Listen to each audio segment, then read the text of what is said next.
Broadcasting from the business capital of the world, this is the Podcast Business News Network. And welcome back, everybody. We're going to talk about something today that you may have heard, or maybe you've experienced, and maybe it's changed your life, but did it really change your life? I'm referring to when we hear this notion of living in the moment. That's the sweet spot. That's where change happens. You leave the past behind. You don't worry about the future. You are here in this moment. Now, it sounds reasonable that would be a beautiful spot to be in, but is it really? We're going to talk with somebody who provides so many different resources to help many of us. It doesn't matter who you are, whether you're creative, whether you're a teacher, professional, find immediate happiness, overcome a lot of those blocks. She's an amazing author of many, many different books, and provides a lot of insight every time we get together. Marilyn Horowitz back on the program. How are you doing today? I'm doing great. I always have fun when I get on the program with you. You make my brain, you engage my brain and leave me thinking. And I'm going to ask you, are you living right now in the moment? At this moment, are you in the moment? In this moment, I am completely present with one small exception. My cat is halfway on my lap and halfway in his perch, and I'm hoping he won't fall off. So aside from that non-present awareness, I'm pretty present. In fact, I suffer from that sometimes. Like if I have a really good conversation, I don't remember it because I was present. Well, that's interesting too. I've been there, and I think I have good recall, a good memory, but sometimes, I wonder what the conversation was about, because I believe I was so in the conversation, in the moment. By the way, you mentioned something about the cat doing something, and that's not living in the moment, as you said, because that's the theory that the cat could jump off or do something. Exactly. That's the witness coming in and saying, "Hey, we need to make sure the cat doesn't." But it didn't interrupt my concentration, which is another conversation for another day. So the idea is one of the things about being present, and this is a trick which will help you a lot, which is you can be in the present, you can also be witnessing the present, and you can be editorializing the present. You just have to make a determination where your focus is. So one of the things that the word of the day does and self-acknowledgement hug does is we have a GPS. Our brain, our biological imperative has a witness that is always up here, making sure it's the autonomic nervous system. Make sure you don't trip over something. You see the person coming around the dark corner, all that stuff. But it doesn't necessarily happen on a conscious level. It happens on the same level that beat at your heart does. It's a very interesting way to start working with the personality.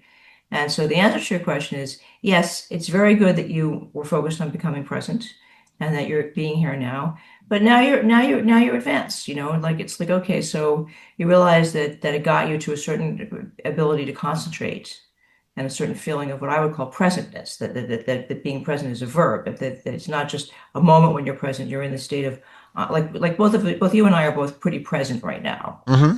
On a scale of 1 to 10, we're probably 90% present and 10% making sure the cat doesn't fall off and all of your technical stuff is going. But aside from that, Yep. So the idea that there are degrees of presentness is also something that's not discussed, and it's something that's very easy for you to make a distinction. So, so one of the things, for example, when I dance the tango, right, it is possible to go on automatic and just dance the steps. It is also possible to be fully present where you are using the two parts of you. You can feel almost like you're dancing with yourself. You have your proprioceptive self and your self. And then I'll think about something and I'll completely lose the step because I have literally left both the present and the presentness that I'm in physically. So the shocker is, yes, be here now, be present. That's everything. And then, when you get to your level of awareness, you start to realize that, in fact, it's not actually possible unless you're doing drugs or something or in some very, very deep state of meditation, because the autonomic system is always online, whether you're, no matter how present you are, you didn't stop breathing. True. Right? Your heart didn't stop beating.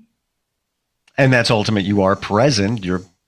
It's part of you. I mean, it's an aspect of you, your physical self. It's mind, body, spirit, right? So it becomes now, because I'm a writer, it becomes a little more of concern to me, because my goal is, I think that happiness is also a marketing term. I think that happiness is sold as a noun, like a bag of gold. I think happiness is a process, it's a state of beingness. I think it's happinessness or presentness. And there's no actual verb in the English language to describe that sort of active present in language. And so once you realize that that's really what you want to be able to not just have these moments of epiphany, you want to be functioning in this kind of happy cloud of presentness, uh, then you start to become aware that it's a little more complicated Mm. in terms it's the language that's the problem, not the experience. It That is makes interesting when you look at that, Marilyn, because happiness is suggestionable. It's different for everyone. And when we think about it, it's almost presented, like you said, in a marketing term where, I'll be right back. I'm going to go to the store and pick up some happiness. They have it on sale today. I got to, right. But it's a state of being. It's not a state of acquiring. Does happiness exist? I mean, I'm sure it does. It's named in language. That's a very complicated question on an etymological level because every word is a symbol, and every word has many nuances. And then our personal belief systems and the whole thing that causes the problem in the first place, which is our filter, comes in to make it not consistent. But the general agreement varies from culture to culture and generation to generation. In other words, until recently, having your own home, a car, a couple of kids, happy spouse, nice retirement plan, 401k would be a good working definition of happiness for most people, right? And part of what we're going through now as a population is, boom, the pandemic hit and wiped out every expectation that we had been led to believe and to work for and to sacrifice for. And it has not been replaced. So I challenge anyone in what you just described, the big house, the 2 cars, the cats, the dogs, the family, white picket fence, and all of that. Is that really happiness, or is that an illusion of happiness? That's something you thought you needed to have to attain happiness. So, well, I got it. I'm happy. Yeah. Are you really happy? No one ever is because it's not their own thinking. See, Right. that's it can't. So you can make it. See, this is what people don't understand. You can, one of the things that I learned early was to play the hand that you're dealt. You know what I mean? That is, whatever the cards are, you can play them. Sometimes you can't. Sometimes it just really sucks. But most of the time you can find a way around it. And I'm a big lemonade maker, where there's lemons. But the idea is that the difference between people who succeed and thrive and people who don't are people who can find opportunity anywhere. And then if you in a way, you see the society hamstrings that, because if you are that sort of person, you can't be controlled because you know that whatever they're selling, you don't have to buy. Robert Kiyosaki said the most satisfying thing about having money is the ability to say no to money. Big idea. And it's obviously a symbol. So on the one hand, it's great that everybody got yanked out of their comfort zone.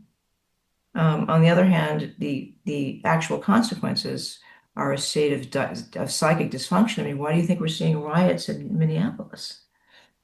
People have no anchor. They have nothing to really fight for. They're looking for purpose. They're looking for meaning. I mean, really, if they still had their jobs and their 401ks, trust me, they wouldn't take a risk getting arrested or whatever, because they would have a future plan. But when the whole thing you've worked your life for is yanked away from you, and all you hear on YouTube is that they're going to take your pension away from you, which they are, unless you do something clever, it fills you with a kind of existential despair because no one ever gave you the equipment to find that opportunity, right? People like us who are creative understand that being creative and being free is more important than happiness. And why do we understand that? Because we don't have a choice. I don't think anybody would take this up as a lifestyle when you could have that nice, safe lifestyle that was promised. Yeah, regardless of lifestyle, if you said to me, tomorrow, Steve, you're going to be an accountant. You're going to work with numbers. That is what QuickBooks, you're going to be doing all of that. I would feel like I'm imprisoned and in jail. I agree. I would explode. Like I couldn't. But you see what you can. This is where the opportunity element comes in. If that were the case, for some Hypothetical. reason in a book, like one of those time travel things, Right. you have to go back in time to save your dog, or one of those stories.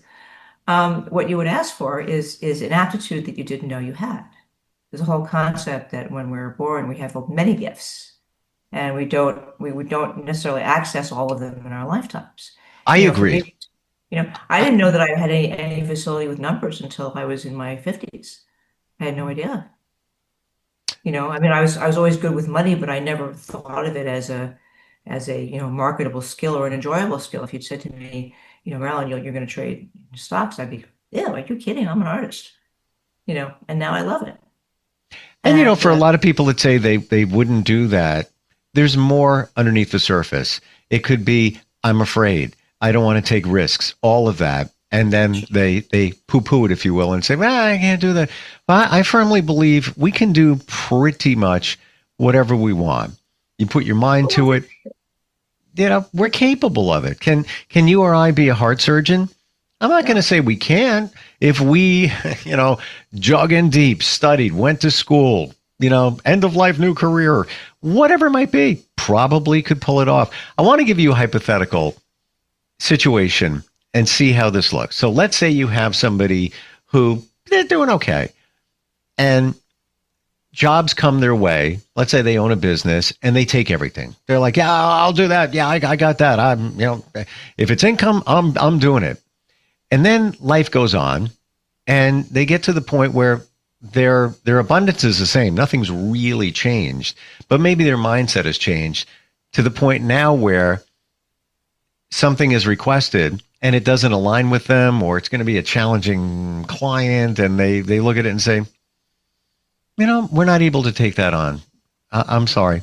I appreciate your interest. And they get to the point where they're picky. Not picky, but choosy, and for themselves. What do you think would have happened to that type of person? I think that's it's an interesting question, because the return I have on most interesting hypothetical questions is when. Now, I know that recently, I'm heading for a big birthday, and I've never factored that in at all. But I realized from a practical point of view, it's a birthday where you have to actually do things like, make wills and take, there are various things as a responsible person that you need to do, because of the biological age that you're reaching. And so when that came up for me, I laughed. I'm like, yeah, this is the usual crap. But what changed inside me was an unwillingness to waste any more time. There was an abrupt 360. I've always been very generous with my time. I've helped many, many people. And it's not that I don't want to help people, but it's exactly what you say. In other words, I've been a consultant for 25 years. I take on very, very few clients. And it's not because I don't need the money. It's because I don't see the value of my time. I would only work with someone if I was really interested in their project and I thought the project would do good. Right? Mm-hmm. So that's a shift, not in mindness or abundance. It's a shift where you really appreciate a certain moment in your life that time is money. Literally. Well, do you think also you finally, and this is in real time. I wasn't planning this. It just popped in my head. Do you think that somebody, you or anybody, has come to the point where they realize their value, or maybe what their true value is? Yes, I think that's 100%. Yeah. That's 100%. Yeah, 100%. And also at this point, you hopefully you have a lot of accomplishments. So you have to say, well, you wrote this many books and you helped this many people and you taught this many clients. Yep. In other words, and one of the big things that I have always suggested that people do in terms of dealing with being happy or present, all of these metaphysical concerns, is to be very, very pragmatic and make a list of your accomplishments and keep that near you. So when you I'm a very emotional person. I'm given to, I cry at songs. I see a dog, picking an owner on YouTube, and, I bawl. I mean, I'm both. I got to be honest with you. We're the same person. I'm the same exact way. There's even some movies. I won't watch because I feel like it just brings me down, and it just, I don't.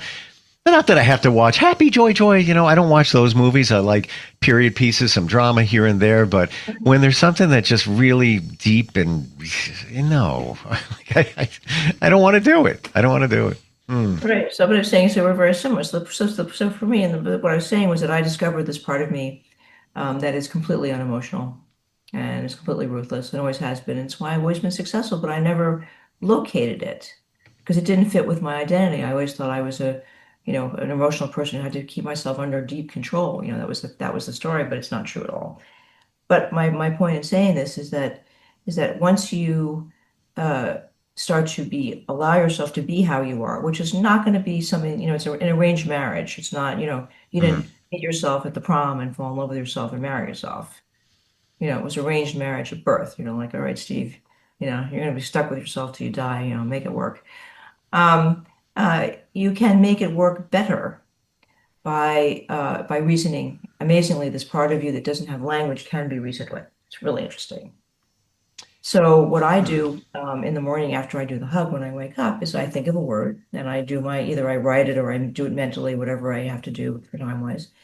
And then at some point during the morning, I'll feel myself dip a little bit. Usually around 10 o'clock, I probably need coffee or water or something. And I'll say, okay, Marilyn, what are 3 good things you did this morning? Did you make this phone call? You have a to-do list. You got to do this, you got to do that. Did you do any of those things? Did you, and there's an old trope that says, pick the most difficult thing that you have to do and do it first. It absolutely works. But I've reduced it being me. I had so many clients that had so many problems. It was like, no, make your bed. I'm serious. And I, as a coach, I would call people and I'd say, okay, did you make your bed? And 80% did not make their beds. It was a learned process. But you see, it's so small, but we're not given any credibility. We're thought, oh, you have to accept yourself. But what if you're a rational person that, like anybody else, needs some facts to be convinced? How come we're not given any self-respect? How about, anybody else? You'd say, well, here's my checkbook and here's my resume and here's my bio. But when people try to reconnect with themselves, they never have these conversations. It's supposed to be on faith. And I think faith is great, but I think that you need to be able to back up faith with a few facts. So that's really what we're talking about. It's like, so the be here now is, I'm fully present. And, you and I are both very present people and we're present in this conversation. But on the autonomic level, we are breathing, our hearts are beating. Somewhere in the back of your mind, you're listening for whatever you need to listen to back there, I'm situationally aware here. But it doesn't invest in my presentness. But that part of it is because this is the step, Steve, if you want to take it. You have to define what presentness feels like to you and make it a repeatable state. Otherwise, it's not true. That's the point. That's the thing that we're not taught to do. And so the reason to do the hug on a plain old, common sense, I'm your school mom, I'm going to teach you how to write an English paper kind of thing. The hug, the connection with the hug brings all of this somatic awareness. And people always don't believe me when I say that, look, our bodies are commonsensical. We think because our bodies don't have language, they're not stupid. They're smart, and all you have to do is sort of call on that. And so if you're feeling bad and you say, well, body, I'll tell you, for instance, with my day or whatever, I'll drink a couple glasses of wine, but then I'll notice that I've been doing it for a couple of weeks.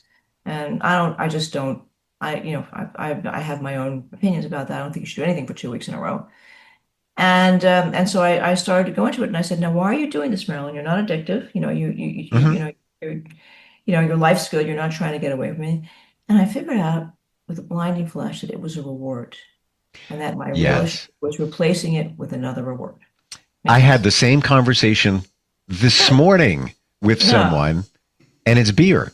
And my friend and I were at the gym, and not that I drink a lot of beer, like maybe 2, on the weekend. I like craft beer. I like the flavor, trying different ones, juicy IPAs, whatever it might be. And then sometimes in the summertime, I'll have, one during the week. So intentionally, we're calling it Dry January. Many people are giving that a shot. He is completely dry. He likes to drink a little bit more. I'll call it a moist January because I don't drink a lot, so I don't have to totally cut it off. But I told him today, I was like, yeah, you know what? I'm not totally cutting it off. I'm somewhere. I just want a beer, just for, for refreshing flavor. It's all good. And I said, you know what? I even bought a case of non-alcohol beer. I love it. I love the flavor. It's about the flavor for me. He's like, no alcohol. How could you do that? It's like, what's even the point? I said, I'm not doing it for any other reason. I don't need the alcohol. I said what you said. I feel it's a reward. At the end of the day, it's same thing why every morning I get a cup of coffee, $3.36, convenience store. I don't need the caffeine. For me, it's a reward. It's a warm cup of joy that I, give myself. Sure, And I said, got yourself to the office. Good man. Yeah, but I agree. but it's some kind of give back to oneself. Is there anything wrong with that? I think that drinking alone is probably not the best thing for people to do every night. I think it's fine if you do it every other night, but I think things are sneaky. Things are sneaky and things are cumulative. And I come from a family of social alcoholics, so it's I hear something you. that I would want to be aware of. So what I did was I thought, well, what do I need to reward what would be a commensurate reward? And it took me a long time to figure this out, but I finally figured out that part of the reward is I do like to have a glass of wine with dinner. I was raised in that kind of family where, my father kept wine. It was a serious pursuit, and I still like it. And then the idea is not to drink it late at night, but just to have it with dinner. Mm-hmm. And then I had to just sit there and say, okay, I'm really, I've done with my day. I work very hard, so I tend to work till 10 or 11 at night because I like it, not because I have to. It's how I am. And then I get to be 11 o'clock and I'm like, okay, well, what am I going to do? I used to go out and dance a lot more than I used to, but right now I'm not in the mood for being touched by other people. Whatever I'm going through, I'm not in that state of mind. And so I will either go to the gym, which I love, but I also realized that at some point, someone who mattered told me that it wasn't good to exercise late at night. And so I've had a conflict about that. But what I need to do is exercise late at night. I need to, spend a half hour stretching before I go to sleep. So the moment I found that out and I started doing it, I stopped having any desire to drink at all. Because you replaced it with something else. The hard part was sitting with myself long enough, and it took a couple months. For me to get that, but the idea that the core message here was that I let someone shame me out of a habit that had worked well for me for years because they were an authority on health is what we're talking about in terms of happiness and presentness. In other words, we naturally, because we have parents, confer authority onto people who are well-meaning, but they can do something this is very destructive. Sure. It's in the men's group I'm in, and it's a leadership community service. We support each other. The rule is never give advice. Beautiful. Never give advice. And I even caught somebody last night. We had a meeting. I was like, wait, and it was all in fun. I said, but you're actually giving somebody advice there. He's like, oh, sorry. That's not for us to do. It maybe hold a mirror up to somebody else and let them see it and let them decide. Just about out of time. Final question. Joy, happiness. Joy, happiness. Are they the same? Joy, a physiological response to pleasant things. Happiness, intellectual construct. Meaning a state of mind? No, meaning an intellectual construct that someone made up to describe something. Okay. Marketing tool. It's funny. When I was a kid, I had a book. It was a Peanuts book. And the book was entitled Happiness is a Warm Puppy. Is that really happiness? Is that really happiness? I don't, I guess. Could be. Well, he was a very aware guy. Spooky's creator, Joe Schulberg. But the answer to your question is that when anybody uses the word happiness, my eyebrow goes firmly up to my eyebrow. Not that I can actually do that, but if I could. And it's because I've been in the entertainment business for years and years and years, and I come from a family of bankers and lawyers, so I have the business head. And to me, joy is something that comes out of you. Does that make sense? Joy comes out of you, right? For whatever reason, and happiness is something that you have to kind of get your head around. Am I feeling happy? So would you say joy is? And I'm going to make this very sophomoric. Joy is real. It's concrete and it's physical. Happiness kind of made up. Well, let's say it's conceptual. In other words, Yeah. when you study acting, okay, one of the best acting books I ever read was a book that had two sets of verbs, actable verbs and non-actable verbs. So being happy is a conceptual verb. How do you act happy, right? But expressing joy is easy. And I'm processing that right now. If you task me with, all right, Steve, show us what happiness looks like. I don't know. I get my point, but when I say joy, you imaginally see a puppy leaping up into your arms and that feeling of just like, oh, wonderful. This is fantastic. Going on vacation and walking into, especially here in the Northeast, it's cold. You go to a warm climate. You walk into that hotel room. It's freshly made, clean, and the door to the balcony to the beach is right there. Yes. Joy. I found it. So that's what I would leave you with, in other words. And because you're a very enlightened guy, if you want to push this up to the next level, starting to become aware of thinking versus feeling language is a very, very interesting pursuit. It's a lot to do with music too, if you think about it. Music used to be at 432 megahertz, right?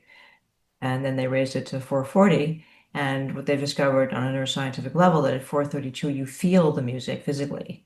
At 440 you hear the music intellectually.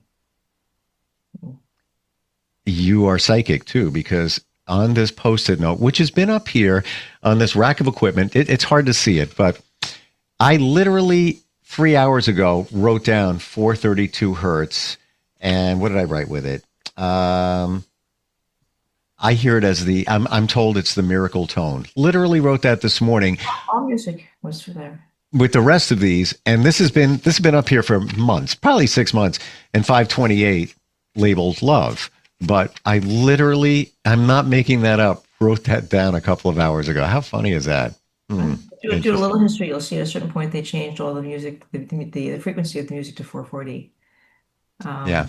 That was probably one of the most pernicious and evil things that has ever been done to people. Well, there is some word, or I've heard that many of the master composers, Beethoven, on and on and on, they always tune their instruments to 440 hertz for a reason. Wow. We could just keep going. Sure. So what I'm going to suggest that you try as an experiment is go onto your YouTube thing and get something that listen to, Bach or whatever classical music you like. Sure. At 432 megahertz, and then listen to a regular one and see how different you feel.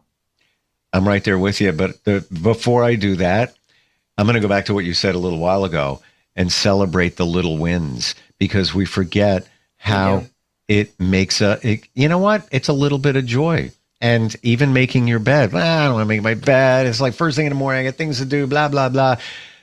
But successful people do it. And there's a reason they do it in the military, because it teaches discipline, and there's a certain feeling that comes from it. How do we connect with you, Marilyn?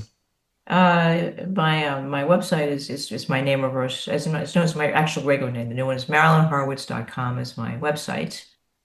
You can contact me through there. And one of the things that I do is I offer a free 15-minute consultation to people who want to figure out how they can be more creative or whatever.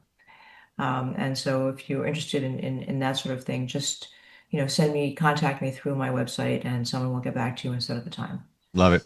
And it doesn't even have to be somebody looking for creativity or even up their creative game. There's other things here that you reveal, as you did today, that can change anybody's life. Thank you for the insight. Lots to process, lots of homework we got. I truly appreciate it. Yeah, it's always a pleasure, Steve. Thanks so much. Likewise.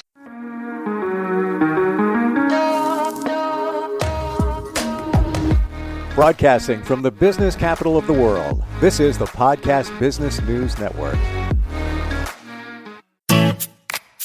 Hi, this is Terry Crews, actor, former football player, game show host, father of 5, and all-around big dude. I'm also an expert on drama. I know all kinds of drama. There's the good kind that comes with having a house full of kids. There's the bad kind, like season-ending injuries. There's the necessary kind, like having an agent in Hollywood. And there's silly drama, like the drama around my percolating pectorals. And then there's the drama you can skip. Skip the drama that comes with not having your high school diploma or equivalency. Find free adult education classes near you and finish your high school diploma. Visit finishyourdiploma.org. Or text diploma to 97779. Message and data rates may apply. Reply STOP to opt out. That's diploma to 97779. And leave the drama to actors like me. Brought to you by the Dollar General Literacy Foundation and the Ad Council.